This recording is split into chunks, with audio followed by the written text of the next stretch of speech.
rear upper ball joint, 2006 Chrysler Sebring. Just remove the wheel. Second step, we're going to take care of the caliper. Two 10mm bolts on the back of the caliper. Out. Out. These usually come out pretty easy. You shouldn't have a problem with them. Rarely they're seized in there. Next, I'm going to grab a pry bar and pry right here and get the caliper off. Sometimes the pad likes to stick to the rotor, and you're just going to pry right here lightly. Careful not to wreck the rotor. See, she moves, and she's going to come right off. Alright, caliper off. Take it out of the way. Get a piece of wire or something, tie it up. Now, before you start anything else, there is going to be a sensor on the back of the wheel. Right here. Oh, that's barely any light. This wire right here. Sensor. On the back, right there. You're going to take that off. It's another 10mm bolt. Alright. I got it loose enough now. Just grab that. 10mm bolt. Comes out. Then you want to take this wire here, jiggle it up and down, and remove the speed sensor. Put it aside. Don't lose the bolt. And then next is to get that nut off the bottom of the upper ball joint. I'm going to grab an impact. It's a 22mm socket. And we're gonna back that off. Alright, 22mm socket on the impact. You're gonna go between these two to get at the ball joint. You see, I'm going behind that arm. And then it's just going like that. Alright, you can hear me over the compressor, but the nut's off.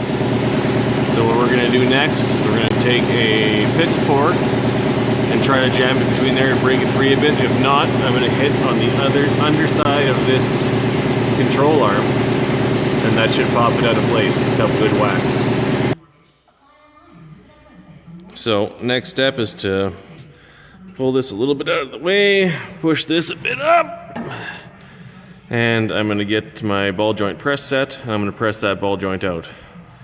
Now on the other side, when I tried to press the ball joint out, it was so seized in there that this cap right here actually bust off, and the bolt itself pushed through, leaving the outer sleeve of the ball joint stuck inside the control arm.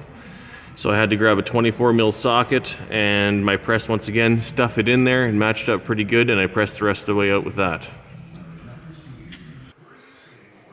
Alright, this is the ball joint press tool. I got my receiver cup on the top where the ball joint's going to press into, and I got the bolt just on the tip of the actual ball joint itself. I don't usually put anything on the end of there. It presses out usually just fine. Alright, I had it on the impact. Wasn't moving too nicely, so I grabbed the breaker bar and I pulled this cap off just to make sure it was actually being pushed out and not the stud actually being pushed in and leaving the casing out on the leg on the other side. So it's actually coming out. If you don't have this tool and you plan on getting into mechanics or doing it at your home yourself or whatever, probably one of the most important tools I've ever bought. You know, you can rent it or loan a tool at the store, but it's rarely in, and you know, when you need it, you need it. You might as well go buy one. So here's the ball joint. Out it goes. Like I said, the other one, this cap popped off. This stud just pushed right through, left this other casing still inside here. So, like I said, 24mm socket, use the press. It's the right size, it'll just catch the lip and you'll be able to press the rest of it out. I also had to cut away the rubber boot to get it properly seated here on the metal part, on the flange here. So if you run into that problem, it can be done. So I'm going to clean this out right here, and then we're going to start pressing in the new ball joint. Alright, here's the new ball joint. You notice the other one that I just pressed out, I didn't need to take off a C-clip. There's a C-clip for the replacement. So I spent a little bit of time screwing around, making sure there wasn't no retaining clip holding it in before I pressed the other one out, so that kind of wasted a little bit of time because it's a little bit rusty under there. But just so you know, the factory one, no C-clip, presses right out. Replacement, depending on which one you get, of course, I'm assuming. This one in particular comes with the C-clip, so you'll need to install that in this groove right here after it's been pressed in. Alright, the press is on in the reverse manner, using the same receiver cup that I used to press the old one out, and just reversing on this disc here on top. Just rides right on top of the ball joint there on the sort of mid lip there. As long as it's part of the structural part of the ball joint, it'll press in no problem. And once again, it's going to be a 22mm socket to turn the end of that, and then I'm going to press it in. Other side, it went in pretty easily. It's turning in pretty easy. You can see that it's being pressed in. That ball joint is seated inside the control arm. I'm just going to remove the press by backing it off. Alright, to put that C-clip in, you need a pair of these. Especially made for it. Another great tool to have. If you don't got it, go pick one up. They're like 10 bucks. And gonna put that in there like so, and then we're gonna spread this clip apart and clip that clip underneath the ball joint. Alright, C-clip's in there. Make sure it seats nice, you know, you gotta check all the way around, make sure it's in the groove properly, or it's kind of useless. But with that tool, pretty easy, goes right in. Alright, for this next part, I lowered the car down on the hoist. If you're doing it at home, obviously it'll be close to the ground anyway, so that shouldn't make too much of a difference. Because I'm going to put jack underneath the bottom of the knuckle here on the right behind the rotor, so I can get a better angle to push this up.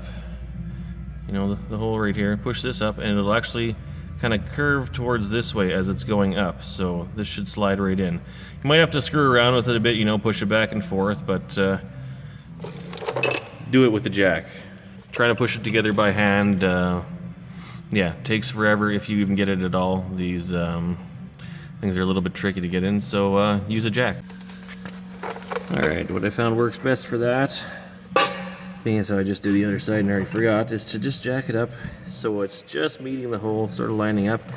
Then actually just push down on the control arm with your hand and then get a nut on the back side. It sticks out.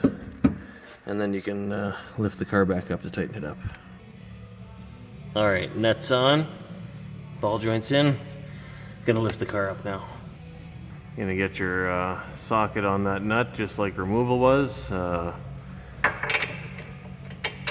22mm socket. Gonna throw that on the impact and torque her down. It's torqued in, ball joints in place. Everything's pretty good. Don't forget to put the sensor back in behind there before you do anything else. Alright, it's back in there. Don't forget when you're tightening down that sensor that thing's made out of plastic, so torquing it too much, you're going to bust that and then you're going to have to find a new sensor. So just snug it up and leave it. It doesn't need to be super tight. So, you know, I untied the caliper here. I'm going to throw that on next, and yeah, that's it. Alright, caliper's fitted into place. Don't forget about your 2 bolts, one on the top back here and one on the bottom here. Tighten it down. Alright, caliper's on, bolts are tightened down in the back, rotor spins, and now we're going to throw the tire back on. Alright, tire's back on. That's the end of the job. Not too bad. There's a step-by-step instruction on how to change the rear upper ball joint on a Chrysler Sebring. I think it applies to Chrysler 300s and maybe another couple Dodge vehicles. Just so you know, I'll show you exactly what happened with the other ball joint that I did that didn't come out so nicely. Here's the cap off the back of the ball joint, which actually got popped off from the ball joint pressing on it. You can see the indentation on the back of that. 2016, $230 million. The biggest one they play New York There, City for 2 it nights. busted out like that, Ranked in 11.3 leaving the outer million. casing still inside the control arm. Holy crap. And here's the outer casing. This August, by the way, August 24th, You see that I chewed away all the rubber boots to get a good lip here that I could put a 24 mil socket on using the press, and it finally came out. A little bit of a pain in the ass, but if you run into it, at least you know what to do.